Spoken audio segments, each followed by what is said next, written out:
Bonjour à tous, bienvenue dans les mots de Sab. Alors aujourd'hui je vous emmène à la rencontre d'une jeune femme pétillante et gare à ceux qui essaient de lui mettre des bâtons dans les roues. Sachez que presque rien ne l'arrête. C'est parti pour aller rencontrer Lucie. Alors Lucie, je suis super contente de te voir enfin en vrai. Enfin, Enfin moi en aussi. vrai. T'es une grande artiste, une grande styliste Merci, qui a su sensibiliser beaucoup d'artistes. j'espère. Ouais, bah si, Non, t'as tout à travaillé fait. avec des grands quand même. Ouais, ça va. Je suis pas bien contente. Même si en France, c'est un peu dur de réussir quand on a un petit truc un peu spécial. Je suis quand même contente de ce que j'ai fait et je suis hyper contente de te rencontrer aujourd'hui parce que, mine de rien, ça fait longtemps qu'on parle voilà, virtuellement. L'amitié était là, mais maintenant, c'est... Tu es atteinte d'une amyotrophie spinale, Oui. qui est une dégénération des muscles, c'est ça? C'est ça, c'est... Alors même moi en termes, je suis pas très... parce que je me dis, on s'en fout un petit peu c'est un truc de médecin, quoi. Familier, voilà, exactement. Mais en Pas gros, mal. c'est une perte de muscle. Ouais. C'est une maladie évolutive. Donc bon, je suis censée être morte déjà 4 fois. Quand j'étais petite, quand j'étais ado. Puis finalement, un jour, mon père a dit, on va arrêter de pronostiquer sa mort. Et puis on va essayer de voir combien de temps elle va vivre. Et puis je suis sûre qu'elle va vivre très longtemps. Donc, et mon chéri dit toujours que je vais tous vous enterrer. Donc voilà, mais c'est évolutif, donc c'est censé m'amoindrir de plus en plus au fil des années. Alors ça le fait très lentement. J'ai beaucoup moins de mobilité des bras et des jambes que j'ai pu en avoir, mais cependant j'ai jamais marché. Et j'estime que c'est une chance parce que je sais pas ce que c'est. Donc du coup j'ai pas de manque. J'ai perdu ma meilleure amie aussi, et pareil, je me suis dit, est-ce que je me bats ou est-ce que je me morfonds? Et finalement, C'est ça. Bah, quelque part, on vit un peu pour elle aussi, enfin je sais pas pour toi, mais bien sûr que je vis pour moi, mais j'ai toujours une pensée chaque jour pour elle. Complètement. Elle voulait être styliste aussi, et puis je me dis, tous les jours, elle est une partie de ce que je fais, et du fait d'être en vie qui est un peu pour elle, quoi. Donc on va pas rester en négatif, et ce jour-là, j'ai dit, je quitterai les centres pour handicapés, j'irai bien dans ma vie. Elle n'a pas pu avoir cette chance-là. Moi, je suis entourée, je peux avancer, donc pour elle, ça a été un déclencheur, et à 16 ans, j'ai dit, maintenant, je vais tout défoncer. Est-ce que Lucie, dans sa tête, c'est Lucie une femme ou Lucie en fauteuil roulant? À l'intérieur de mon corps, je danse comme Shakira. Ça se voit pas avec ça, mais c'est vrai que quand je m'imagine, j'écoute beaucoup de musique, notamment Shakira, c'est vrai, mais plein de choses. Et quand j'écoute la musique, je m'imagine, oui, en train de... Soit je suis la personne sur scène, soit je suis en train de danser. Et c'est vrai que je ne me vois pas en fauteuil. Mais pour autant, c'est pas un déni du tout. Je suis pas bloquée par ça, en tout cas. Voilà, exactement. Non, j'ai vraiment pas de limite. Tant que l'esprit n'a pas de limite, le corps il suit, en fait. Je pense que le corps suit l'esprit dans la mesure du raisonnable, mais quand même, on peut aller très très loin. Et là, on allait loin, on allait jusqu'à Los Angeles. C'est pas envie de faire du stylisme. C'est venu comment? Je crois que ça remonte C'est à... ton métier aujourd'hui. Oui, je suis créatrice de mode, mais malheureusement, toi, mon rêve aujourd'hui, c'est d'avoir des femmes, c'est de te croiser dans la rue et te dire, tiens, c'est ma veste, elle est habillée en Lucie Carrasco, tu vois, ou elle porte, mon rêve absolu, c'est de faire un parfum. Et j'ai dit, tiens, je vais le faire cette année, je vais sortir mon parfum. Pour moi, c'est le compte de l'élégance, c'est une fois que tu es prête, maquillée, coiffée, habillée, le parfum, c'est la petite touche finale, tu vois, et c'est vraiment quelque chose qui me tient à cœur. Et ouais, c'est très difficile parce que, encore une fois, on est en France, il faut rentrer dans les cases. J'ai toujours réussi en moi, parce que petite, j'ai une maman très belle déjà. Donc j'admirais en train de se maquiller avec tous ses pinceaux. Pour moi, c'était de l'art. Quand j'avais 2-3 ans, j'ai regardé comme ça. Et comme j'avais des problèmes de santé, il ne fallait pas que je sorte, surtout en hiver, où j'avais des longs bronchies, des choses comme ça, que tu connais toi aussi. Voilà, j'étais souvent à rester à la maison et je regardais la télé. Et moi, ce qui m'intéressait et ce qui me fascinait, c'était les tapis rouges, les Oscars, Cannes, Miss France. Voilà. Et ça a été compliqué pour être crédible en tant que créatrice de mode alors qu'on a une différence? Ouais. Il y a quand même des femmes qui t'ont fait confiance, hein. T'as fait des beaux défilés avec des... Ouais, j'ai réussi finalement. Je pense notamment, aujourd'hui, c'est ma meilleure amie, Noémie Lenoir. Elle a cru en moi au début et elle a aimé mes robes dès le départ. Ou presque dès le départ, on a démarré ensemble en fait, toutes les deux. Enfin, au même moment en tout cas, je veux dire. La classe, en plus, t'as pas Et, de ah bah c'est clair, maintenant c'est la plus belle. Ah ouais. Et elle, c'est le témoin de mon mariage d'ailleurs. Et je suis vraiment. Ouais, ouais. Ah non, mais dis-toi. C'est. Non. Bon, bah, maintenant on sait que je vais me marier, trop tard. Bon. Voilà. Mon scoop, il est claqué, c'est pas grave. J'aurai l'air surprise tout à l'heure, on te Voilà. dira. Oui, non, c'est vrai que avant de déclencher tout ça, il a fallu monter le défilé. Et quand j'arrivais en me disant à un sponsor, je vais faire un défilé, on disait genre, oh, c'est mignon, c'est bien, enfin, genre, tu vas faire une kermesse pour le Téléthon, quoi, tu vois, c'était. On te réduit au Téléthon, ça a de très bons côtés parce que la recherche, on a besoin, mais c'est parce que tu es handicapé que tu vas au Téléthon. Quand je dis aux gens que j'ai monté une association, pour partir aux États-Unis notamment, Donc, ton association s'appelle Roule toujours. voilà, c'est ça. Et ben, les premiers mots qu'on me dit, c'est ah, c'est une association pour les handicapés? Non. Non, non. Tu vois, on a besoin de mettre vraiment les gens dans des cases. Et Bien sûr. c'est ce que j'ai retrouvé aux États-Unis, enfin, ce que j'ai justement pas retrouvé aux États-Unis et qui m'a donné une sensation de liberté. C'est qu'aux États-Unis, tu n'es pas catalogué, tu n'es pas dans une case, tu peux être qui tu veux, tu peux être toi en fait. Et donc, du coup, parle-nous un petit peu de ton association, parce que je sais qu'elle te tient à cœur. Comment, Ouais. du jour au lendemain, tu as voulu monter ton association et pourquoi en fait? Oh, bah, tu sais, moi je suis un peu cinglée, dans ce coup, je me je dis sais. tiens, J'adore. tiens, faisons ça, tiens, les États-Unis, bah, on va les traverser, c'est pas grave, tout va bien. Et il y avait un double but dans ce voyage à travers les États-Unis, donc de New York à Los Angeles. Et j'ai créé une association pour le deuxième but qui est plus associatif et caritatif que le premier. En fait, c'est une traversée des États-Unis qui, à titre personnel, était un challenge que je me suis fixé de traverser les États-Unis malgré une maladie, malgré le fait qu'on me dit que je ne pourrais pas voyager Bien sûr. et malgré tous les préjugés qu'on peut avoir.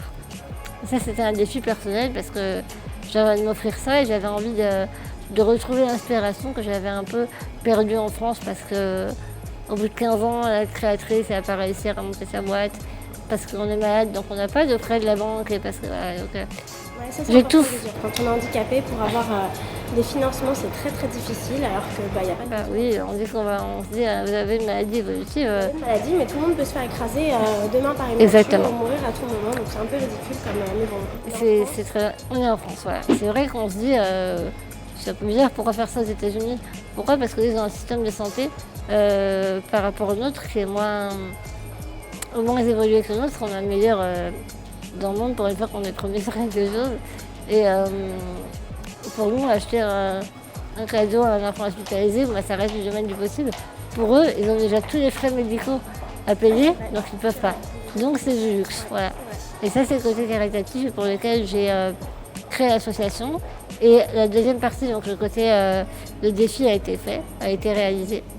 Et maintenant, il reste la partie distribution de cadeaux. J'ai joué au Père Noël en plein milieu de l'année, peu importe. Il va être diffusé sur Dune Télé, un docu-réalité de 15 jours que tu as passé. Donc, tu as traversé tous les États-Unis, c'est ça? Ouais, c'est ça. Avec Jérémy Michalak. Ouais. Et donc, comment c'est venu? J'avais cette idée folle depuis j'avais monté mon association et j'essayais de. Voilà, j'essayais de monter ça. Oui. D'accord. J'ai essayé de monter ça toute seule. Et je trouvais les sponsors, je veux dire, c'est un gros défi, donc c'est beaucoup d'argent. Et je me suis dit, souvent, la médiatisation est la clé de beaucoup de choses. Mais heureusement, malheureusement, on n'en sait rien. Mais finalement, heureusement, parce qu'aujourd'hui, c'est devenu un beau documentaire. Donc voilà, je me suis dit, il faut que je trouve quelqu'un pour le mettre en image. Ça peut être de vendre le projet et à la fois de le réaliser. Et puis je pense que c'est un beau voyage, tout simplement. Sans parler de moi dedans, rien que déjà, le voyage en lui-même, il est top. Donc, Jérémy le sait, il n'est pas le seul que j'ai contacté. J'avais une liste. Il était revenu ma liste, mais j'en ai contacté plusieurs qui n'ont pas eu de suite, pas répondu. Mais lui, je voulais vraiment, en fait. Parce que je le sentais, je ne connaissais pas, et je le sentais surtout sans langue de bois. C'est-à-dire que Jérémy ne dira pas un truc pour faire plaisir. Juste pour tirer les pompes. Et ça, j'adore. J'ai pas envie que les gens me disent « Oh, c'est bien ce que tu fais ». C'est avec un air un peu condescendant, un peu pitié. Voilà, et Jérémy, une vanne. Ouais. Et Jérémy me vanne tout le temps. Moi aussi. Et le handicap, on en rigole et c'est plus un détail un peu drôle qu'un réel problème en fait. Et du coup, ça a été une aventure de fou. Et lui, je ne l'ai pas lâché parce que je savais que. En tout cas, je ne l'ai pas lâché avant de l'avoir rencontré. Et avant qu'il me dise non lui-même. Oui, Ouais. oui. Mais du coup, ça a été oui. Donc j'ai envoyé 3-4 emails et puis du coup, il s'est dit mais c'est qui cette fille Il me fait chier. Ouais. Un peu cinglé, je vais y aller. Et il a aimé ce qu'il a trouvé en moi et moi j'ai trouvé en lui ce que j'attendais. C'est-à-dire quelqu'un effectivement sans langue de bois et avec une humanité simple et honnête, vraiment très honnête. Il me dit non, je ne défends pas la cause des handicapés. Par exemple, on m'a souvent demandé de venir participer au Téléthon comme beaucoup de journalistes de France Télévisions le font. Et il a toujours dit non parce qu'il me dit je ne vais pas faire semblant d'être touché par la cause, je ne connais pas cette cause. Donc je n'ai pas envie d'y aller et de faire semblant que je connais, que ça me touche, c'est pas le cas. Et ben, trouve-moi une personne qui va arriver à dire ça droit dans les yeux, il y en a peu. Et moi ça m'a plu tout de suite. Quoi. Et donc vous vous êtes éclaté pendant 15 jours. Est-ce qu'il y a des choses que tu voulais faire, que tu n'as pas pu faire, ou est-ce que ça a été vraiment la totale liberté pour toi? Et est-ce que, j'imagine que tu es fière d'avoir fait... Oui, j'avais un petit sentiment de fierté à la fin. Ouais, Même si je me disais, putain, je suis en train de me répéter, si je suis fière de moi, c'est que je suis prétentieuse. Mais à la fois, je me suis dit. Il y a des moments dans la vie où tout ça raconte. Ouais, je me dis, j'ai porté ce projet quand même pendant plusieurs années. Et là, je l'ai fait, tu vois. Je suis face à l'océan Pacifique et qu'un jour, j'étais en face de l'Atlantique. Je l'ai fait, tu vois, ça. Ouais, j'ai un peu de fierté. Beaucoup de reconnaissance envers Jérémy qui a cru dans ce projet. Il s'est fait retoquer par des chaînes de télé, des productions et tout. Il a quand même gardé ce projet, il n'a pas lâché. Donc voilà, il y a vraiment un truc qu'on a réussi. Et il y a une belle amitié, il y a un défi qui a été relevé. Et nous, là-bas, tout a été facile. J'ai pu faire de l'hélicoptère, de l'overboat au-dessus à pleine vitesse, au-dessus des Everglades, des alligators, l'hélicoptère au-dessus du Grand Canyon, du bateau, j'avais jamais pris de bateau. Enfin, voilà, ici on est dans des protocoles de sécurité à la con, les handicapés, tu ne peux pas bouger un petit doigt. Là, j'ai pu tout faire, quoi. Et il y a un réel sentiment, en tout cas pour moi, de liberté totale aux États-Unis. C'est dans l'infrastructure, oui, c'est beaucoup plus accessible, mais bien avant l'infrastructure, c'est une mentalité. C'est la mentalité. Quand tu as un truc comme un handicap, eux, ils ne te considèrent pas comme handicapé, ils disent que tu es special. Tu es spécial, tu as un truc spécial. Et un truc spécial, ça peut être un truc en moins, mais ça peut être un truc en plus aussi. Et je considère vraiment que c'est un truc en plus. Et eux, ils le voient comme ça aussi, quoi. Et ils en tirent un enrichissement. Et voilà, c'est vraiment totalement différent de la France. Et ça a été un bain de liberté, ça a été merveilleux, vraiment. Et admettons, parce qu'on est un petit peu folles toutes les deux et je pense qu'on a tendance à dépasser les protocoles. Est-ce que tu as demandé un avis médical avant ou pas du tout? Non, si, donc le mec il sait que je suis folle, donc il m'a dit bon, tu vas faire attention. Oui, vous inquiétez pas. Ah non, d'accord, ok, allez. Et il m'a fait un certificat médical en disant oui, effectivement, que j'étais en mesure de voyager et c'est un des seuls médecins sur cette planète, dans ce pays, à me dire oui, vas-y, elle peut voyager. Il m'a dit quand même, tu feras quand même attention dans l'avion, si tu respires bien, si ça va pas, tu prends ton respirateur, j'ai un respirateur la nuit, il m'a dit ça va pas, tu le prends et tout. Évidemment, tout a été très bien. Et alors donc, on va revenir sur ton amour, parce que forcément, je suis un petit peu curieuse et je pense que pas mal de personnes peuvent avoir des a priori sur le fait qu'on peut se dire est-ce qu'en fauteuil roulant, est-ce qu'avec un handicap comme ça, est-ce qu'on a le droit à l'amour? Alors, ma question est très maladroite, mais je retranscris juste ce qui peut se passer dans la tête des gens normaux. Oui, je peux faire l'amour. Tout le monde se demande si je peux avoir des relations sexuelles. Lucie, oui, je peux. C'était pas ça ma question, mais elle a dit je peux faire l'amour. Donc c'est une vraie femme. Mais c'est très important en fait. Je comptais juste dire. Ah, je parlais d'amour. Oui, voilà. Mais le sexe fait partie de l'amour, c'est vrai. Séduire un homme, enfin, à le rassurer.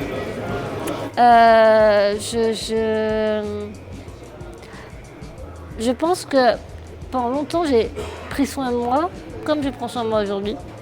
Et il ne se passait rien. Parce que je ne m'assumais pas. Je n'assumais pas d'avoir envie d'être aimée ou d'avoir envie physiquement de quelqu'un. Vu que je ne l'assumais pas, je devais renvoyer quelque chose de négatif et rien ne se faisait. Et un jour, ça a changé parce que j'ai mûri, j'ai grandi et j'ai rencontré quelqu'un avec qui j'ai eu une histoire et qui m'a brisé le cœur et j'ai dit mais bordel de merde, j'en ai marre. Je me suis reprise en main, je me suis remise en mode bombasse. Bombasse, c'est un peu prétentieux mais bon. En mode, et je me suis dit maintenant j'ai envie, j'assume d'avoir envie de rencontrer quelqu'un et j'assume aussi d'être une femme et d'avoir envie d'avoir éventuellement des plans cul. Comme tout le monde sur cette terre a des plans cul parfois. Et je suis passée, pendant un an, j'ai eu vraiment, c'était Tinder, Badoo, c'était vraiment pour... j'avais besoin de me rassurer sur le fait que je pouvais plaire, physiquement, avant l'amour, parce que j'avais le cœur brisé, donc j'étais pas prête à aimer quelqu'un, j'avais envie de plaire. Et je me suis rendu compte. Merci. Et c'est vrai que sur Tinder, Badoo, les mecs ils viennent là pour le sexe, mais c'est un truc qui fait partie de la vie. Et le fait que je m'assume et que je ne parle ouvertement comme je suis, non, j'ai pas des gros seins, je suis pas 1m80, faut m'aider, faut me déshabiller, ça peut être aussi un jeu sexy, etc. En assumant complètement, c'est là que j'ai réussi à séduire. Et Jean était... voilà, Jean était au même endroit, parce que j'étais en Ardèche, qui était déjà un problème que je sois là-bas. J'étais en Ardèche et lui, il est vie autour de Paris, mais il a une maison de famille en Ardèche. Il était là à ce moment-là.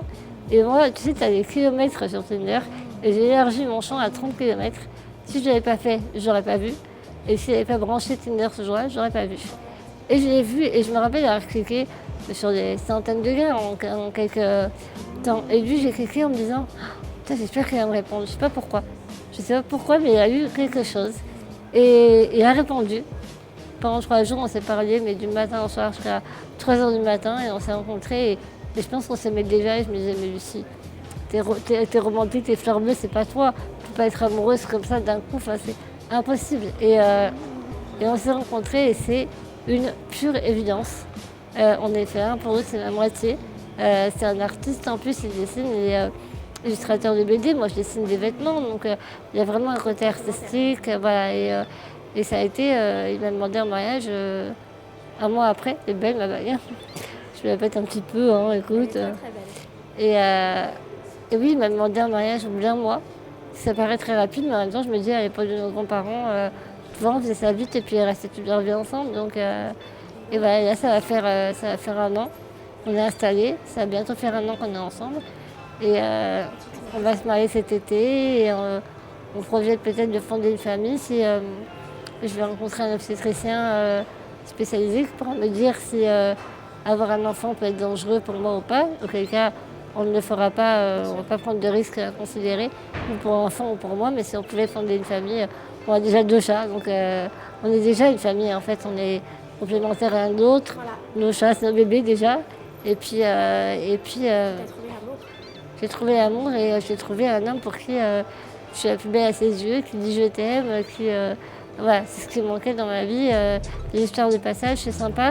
On se dit bon, je peux plaire, hein, t'as un petit trophée, tu t'es tapé un beau gosse, mais t'as rien derrière qui est aussi fort que. Et puis il y a une différence, si je peux être un peu crue, entre baiser et faire l'amour, il y a une grosse différence. Et le jour où j'ai fait l'amour, je me suis dit waouh, c'est juste grandiose, quoi. Je souhaite à tout le monde et à toute femme et surtout d'avoir un homme qui t'accepte comme tu es. Et mon corps, il n'est pas parfait, mais il l'aime, puisqu'il m'aime moi, donc il aime... tous des défauts de toute façon. Voilà. Mon mec, c'est un beau gosse en plus, donc je suis ravie. Enfin, à mes yeux, c'est plus beau aussi. Mais c'est vrai que oui, je suis attirée par le physique, parce que par mon métier. Donc c'est vrai que toutes les filles, t'as un mec super beau et un mec pas top, on va toutes tourner les yeux vers le beau gosse, même si au final... Un mec qui est dans le crâne et à qui il n'y a pas de fille. Voilà, l'instinct va aller vers la plastique. Et puis des fois, tu dis au final, derrière, il n'y a rien du tout, quoi. Eh ben écoute, je vais te souhaiter tout le meilleur pour la suite. Merci. Voilà, plein de bonheur. Toi aussi. Avant tout et pour tes projets. J'espère qu'on aura l'occasion de refaire des entretiens. Moi, je ne te lâche pas. On va inviter tout le monde à te suivre sur June. Je mettrai toutes les informations en barre Ouais. d'infos. Et puis voilà, juste sois fière de toi. T'es une très belle femme. Tu peux être fière de ton Merci. parcours et t'es un très bel exemple pour beaucoup de malades. Et pour les gens qui verront cette vidéo, voilà, t'es encore un exemple qui prouve que dans la vie rien n'est impossible. Donc Tu en es un aussi, n'oublie pas. ouais, Ouais. c'est gentil. Je te fais un gros bisou Oui. parce que moi j'ai pas peur. Voilà. Mmh. Nous, on peut se faire des bisous. Ouais, on peut se faire des bisous. Et puis merci pour tout et puis on se dit à bientôt alors. Ouais, à bientôt, sûr. Voilà, j'espère que cette rencontre vous aura plu. Encore une fois, moi j'ai passé un super moment, donc n'hésitez pas à laisser des petits commentaires sous la vidéo pour Lucie et à aller visiter ses pages. On se retrouve bientôt pour une prochaine vidéo. En attendant, n'hésitez pas à liker ma page, partager la vidéo et vous abonner à ma chaîne. Je vous embrasse et je vous dis à bientôt. Ela é uma